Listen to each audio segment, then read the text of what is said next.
resolution both houses, number 7, ito napakasimple lang po ito, napakasimple. Ang ibig sabihin po nito, yung final po ito, yung section 7, article 6, yung legislative department, section 4, article 7, executive department, and section 8, article 10, yung local government natin. Ibig sabihin, unahin ko po sa presidente. Yung presidente po, kaya ito po, nakafocus lang sa term limits. Yung presidente po ngayon, may 6 na taon at yung vice president. Pangalawa po, ang aking proposal ngayon, ang gagawin ko po sana ganito. Gagawin kong 5 taon yung Pangulo at Vice President na may isang re-election. Bali, 10 taon po sila. Unlike ngayon, may isang term lang po, 6 na taon. Bakit ko po ginawa yun? Kasi, alam mo, ang pinag-uusapan natin ngayon is continuity. Pag continuity, hindi na pwedeng tumakbo ang ating Pangulo. Pero sinasabi ko po, kung tatakbo ang ating Pangulo, si Pangulong Duterte, baluwang naman po na walang tatalo sa kanya, di ba? Pero bawal na po siya. Ano yung continuity? Yung continuity, kamukha po itong pinag-uusapan natin, bigyan ko po kayo ng 2 halimbawa na ilang taon nang pinag-uusapan.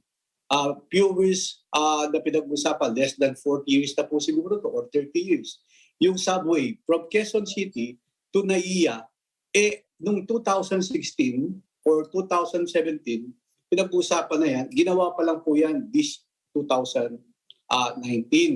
So, maliwanag po, yung porsyento po natin doon, yung accomplishment natin doon, siguro kung hindi ko nagkakamali, nasa 29.5% pa lang tayo. So, hindi pa po nakakalahati. Pangalawa, yung NEDA board, yung nasa pipeline ng presidente, kung alam niyo po yung Bataan to Manila, parang nagpunta ka ng Amerika, yung San Mateo Bridge, nagagawa po ang Pangulo doon na i-connect niya yung Bataan at Manila papuntang Cavite. So madali. So nasa pipeline po ng Pangulo yan. So napakaiksi po, patapos na po yung Pangulo natin, 4 na buwan na lang, tapos na po.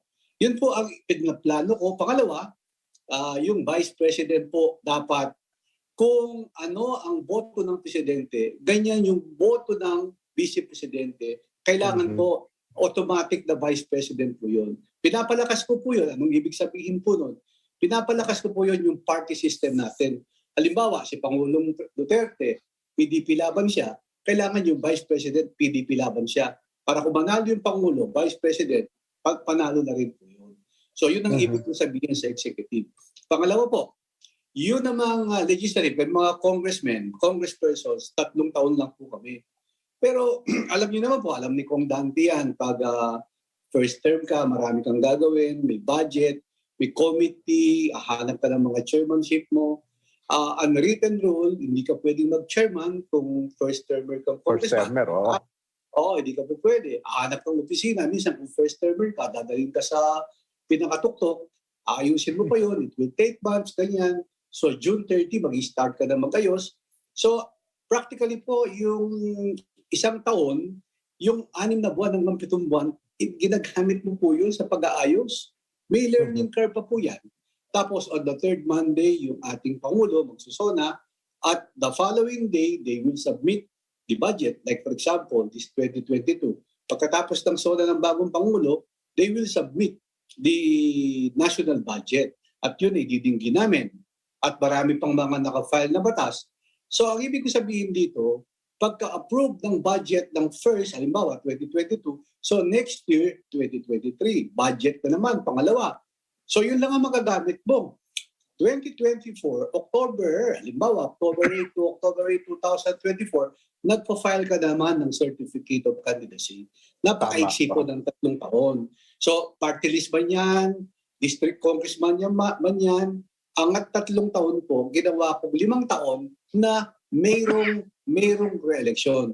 So ang ano po rito, hindi po self-serving ito kasi yung mga kababayan natin, pag nakakarinig ng cha-cha, medyo allergic po yung mga yan. Wag po kayong ma-allergy dyan. At ako'y pinapakiusap ko, basahin nyo lang kung yan po makakatulong sa sambayan ng Pilipino. At yan po, long-range plan po yan. Yan po dating ginawa na natin yan. Ano? At yung babasahin niyo po yung transitory doon, yung transitory, kung halimbawa po ako, na-approve yan sa 2025, hindi na po ako pwedeng tumakbong congressman. Kasi tapos na po yung termino po. Yun po nakasaad sa transitory yun. So kung meron ka pang isang term bilang congressman, pwede kang mag-re-elect pero 5 years ka na. Kung 3 taon ka ngayon, may pang next 5 years sa 2025. Ganyan so, din hindi ka makikinabang dito, Kongdong. Ano po yun? Hindi ka po makikinabang dito kung sakasakali man, kung sakasakali man na ito ay mag-push itong resolution na ito. Hindi po makikinabang dito na ako. Yung last term, hindi na po makikinabang. Governor, vice governor, mayor, city mayors, hanggang municipal councilors, kung last term mo na, hindi ka na makikinabang po dito. Ayun. Hindi ka na pwede po. So hindi naman po nila masabing na kaya ginagawa ko to kasi last term ko. Hindi po. Hindi na po ako tatakbo kasi tapos na po ako. Ginagawa ko lang po to kasi sa ating mga future leaders na sana yung 3 years po kasi napaka-iksi po talaga. Kaya kung gagawin natin 5 taon yan with re-election, talagay ko napakadali. Huwag na natin isama yung economic provision mo dito. Iba na lang po pag-uusapan yon. Dito lang po tayo mag-focus. Kayo din po ang magde-decide sa ating mga sambayan ng Pilipino kung gusto nyo to o hindi. Kung may CONAS, may plebisito, kayo din po ang sasagot dito. Ito ba'y makakabuti sa ating bansa? Ito ba hindi makakabuti sa ating bansa? Kayo rin po. Kaya ako pinropose ko itong amendment na to para mapag-aralan po ng ating taong bayan. Opo. Kong, kasama po natin si former Justice Nelson Lubao. Nelson, ikaw alam ko kabisado mo itong usaping ito. Sige. Tatama naman po Kong kasi ang itatanong ko sa inyo ay tungkol sa konstitusyon, ano? Kasi malinaw ho sa konstitusyon yung term limit ng presidente, hindi siya eligible for another term. Hindi ho ba kailangan na ang dito sa resolution nyo, it requires kailangan magpatawag ho tayo ng Constituent Assembly or Constitutional Convention dahil in effect aamyendahan ho natin na salingang batas sa Kong Dong. Tama po Kuya Nelson sa pag-amenda ng batas, sa paggalaw ng ating Constitution. Number 1, nangangailangan po tayo ng ng amendment dito, yung tinatawag na CONAS, yung Constituent Assembly. Pangalawa, yung CONCON. Pangatlo, yung People's Initiative. Kailangan po yun. Nakasaad po sa aking batas, hindi ko lang po nabanggit kanina, pero magkukonvene po yung both houses na they will get 3/4 of all each members of the whole Congress. At yun po ay gagawin po natin yun, kaya magkukonvene po tayo. Malapit na po ang eleksyon, Kong Dong. Ibig sabihin, before election, ay magagawa po ba ito? Well, Kuya Nelson, alam mo, sa pag-amenda, sa pagbalangkas ng batas, we have only 9 session days, di ba? So, kung tatanungin mo, sinasabi ng iba, wala nang time yan. Opo, naniniwala po ako, wala nang time. Pero at least napapag-usapan, at least na-file ko na. At meron pa namang 19 Congress, kung halimbawang hindi, kahit bahir lang po ako nagkikiusap, kahit madinggan lang po ng isang beses ng Committee on Constitutional Amendments, na marinig natin yung framers ng Constitution, yung mga academe, yung mga LGU, yung mga ibang spokespersons na pwedeng imbitahin. So baka katulong po sila dito. Pangalawa, kung hindi po matapos, meron po tayong 19 Congress na pwedeng i-refile. Pero ang nakafocus lang po tayo doon sa term limit. Pag sinama mo yung economic provision, sinama mo yung judiciary, sinama mo yung federalism, sinama mo yung mga regional governors, hindi po tayo talaga matatapos dito. Kaya ako yung nag-focus lang po dito sa term limits. Kumbaga sa bahay po, yung may tulo lang po ang aayusin ko. Yung roofing, tapos yung gutter, tapos yung downspout, madali lang pong gawin yun. Kaya I'm very positive na pwede po ito kung hindi po ako nag-file ito at maririnig ko ito. Siyempre, gugustuhin ko rin itong panukalang ito kasama Kuya Nelson. Opo. Actually, ako po personally ay sumusuporta dyan sa pagbabago na yung unang-una, yung presidente at vice president, isang boto lang. Kasi madalas hindi naman sila nagkakasundo kung magkaibang partido. So nagiging dahilan lang para hindi maisulong ang mga magagandang programa. Pangalawa, pagka nawala naman yung presidente, papalit yung vice president. So Vice kung President. magkaiba sila ng partido, wala na naman continuity. At maganda po yung dapat talaga merong second chance para kung maganda ang patakbo ng Pangulo, dire-diretso ho. Iboboto naman, hindi naman siya iboboto kung, di ba Jen, kung hindi maganda ang naging performance ng presidente. Kaya Kuya Nelson, di ba? Kaya ako na-inspired sa ating Pangulo, kay Pangulong Duterte. Nung sinamahan niya si Senator Bongo na I will retire in politics. Tapos nag-file siya ng senador. Tapos nag-withdraw. Alam niyo po, na-inspired ako nun talaga. Kaya sinama ko na sa aking panukala na hindi na pwedeng tumakbo yung naging dating Pangulo. At pangalawa po, hindi naman po siguro, alam naman lahat ng buong sambayanan kung ano ang relasyon ng Presidente at saka Vice President ngayon, di ba? Sa Amerika, may audit po yan. Kaya may re-election, may audit po yan, may accounting po yan sa taong bayan. Pag nag-re-elect ka, maganda yung ginawa mo sa first termer mo, siguradong mananalo ka. Unlike in America, may re-election si President Trump. Anong nangyari kay President Trump? Hindi po siya nanalo kasi hindi niya nakuha yung Amerikano. Siguro hindi convinced yung mga Amerikano sa papapalakan niya. Kaya natalo siya. At ito naman po, sa ating istorya, sa history, nagawa na po ito in 1935 kay Quezon, 1935 to 1941, 6 na taon po yun. That is a U.S. Commonwealth Constitution. May re-election na po, tapos inamendahan ng 1941. Noong 1941 to 1945, yun po, tumakbo siya ulit, natalo kay Ospeña. Noong 1944, nagkagera, yung World War II. Tapos until 1945. Tapos si Manuel Rojas became the president in 1946. Tapos against Quirino, natalo po siya kay Magsaysay during that time. So si Magsaysay natalo po kay Quirino.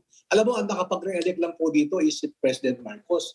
Kasi si President Marcos, in 1965, Marcos versus yung aming kababayan po doon, natalo doon yung ating kababayan. Up to, naging Kaya nangyari na po ito naging 6 na taon, tapos nagkaroon ng 4 o 5 na taon, tapos nagkaroon ng re-election. So pwede po natin gawin siguro to. Yung ating mga kababayan, minsan, in-interview ako sa Pampanga, sabi niya, huwag mo namang igaya yung Amerika sa Pilipinas. Huwag na po natin sabihin yun. Alam niyo po ngayon, masarap yung buhay ng mga tiga-Pilipinas kaysa sa mga tiga-Amerika. Yung mga tiga-Amerika na kababayan natin, umuwi na po sa Pilipinas. Kaya bago na po ngayon. Kaya itong panukalang ito, malaking tulong po ito. Ito hindi na po para sa amin. Ito for our future leaders. Palagay ko po, pag-aralan nila, basahin nila, huwag silang mabigla, pag narinig nila yung tsa-tsa, huwag po silang nagtataas kilay kagad dito, di ba? Pero naman po TikTok, huwag na po tsa-tsa, TikTok na lang po, di ba? Yung TikTok, madali lang, di ba? So, yun lang po ang pwede kong masabi dito sa aking panukala. So, walang time, hindi mo pinag-usapan yung time dito. Merong pwedeng may next tournament tayo, may next congress po tayo na pwede pag-usapan tungkol sa panukalan ito. Ayun. Anyway, Kong, ako naman, sabi ko nga, dyan naman sa distrito ninyo, mukhang wala naman kayong makakalaban na seryoso. Sana yung huling termino ninyo, i-focus nyo po dyan kasi kami mga mamamahayag, kung lumalamig po yung proponent, lumalamig din kami. Dapat isang buong termino ninyo, 3 taon, mainit kayo sa usaping ito, Kong Dong. Opo, Kuya Jen. Ang gagawin ko, kung hindi matapos, halimbawa, they will read it on the floor on January 17. They will refer to the Committee on Rules, and then the Committee on Rules will refer to the Committee on the Amendment. Masaya na ako kung halimbawa makapagtawag ng isang hearing man lang, so para marinig na natin initially. So definitely, June 30, 2022, ipa-file ko po ulit ito kung hindi matatapos. Tulad ng sinabi nyo, Ay. ako po, susulong ko to. Susulong ko to. Ayun. Bago lang pala kami magpaalam, kita-kita ko po yung nasa background nyo, Michael Jordan, no ha? Alam ko, ang Pampanga po, kasama kayo doon sa laro ng MPBL, no ha? Meron bang balita kung magbabalik na ulit ang basketball sa Pilipinas, Kong Dong, bukod sa PBA? Alam mo, dapat sa February may opening na yan or June. Pero kaso, di ba nagkaroon ng invitational last December? Nag-champion yung Basilan, di ba? So, sa next conference, yung MPBL, parang chooks to go na gagawin yata sa February. Kaso po, nagkaroon na naman ganitong sitwasyon kaya medyo naantala po tayo. So definitely po, mag-start po ulit yung MPBL. At sa Pampanga naman po, kami po ni Governor Dennis Delta Pineda at ako, kasi basketball aficionado po kami, nakikita yun lang sa likod ko. Tama. Si Kobe Bryant po yan, at saka si Michael Jordan. Yan po yung aking mga idolo. Saka alam mo, sa basketball, yung last 2 minutes, napakalaking bagay niya. May panalo pa yan. Kaya itong sinasabi ng panukala dito, last 2 minutes, baka may pag-asa pa po yan. Di ba? Kung gusto ng mga leaders, pakayain natin yan. Kaya alam mo naman po ako yung resilient. Anyway, Kong Dong, dakal salamat at maya paabak po. Dakala salamat din Kuya Jen, Kuya Nelson, sa ating mga televiewers. And of course, sa ating siguradong mananalong senador. At ito siguradong makakatulong sa ating bansa. Ito hindi lang sa kaibigan ko at kapangpangan din to. Talagang hindi araw-araw, sabi ko nga, mayroon tayong ganitong mambabatas. Kaya kailangan po ito sa Senado. Senator Dante Marcoleta. So sa inyo po lahat, maraming salamat po sa inyong imbitasyon, sa inyong istasyon, sa inyong programa. Salamat po. Ang atin po nakapanayam, Congressman Dong Gonzales ng 3rd District po ng Pampanga.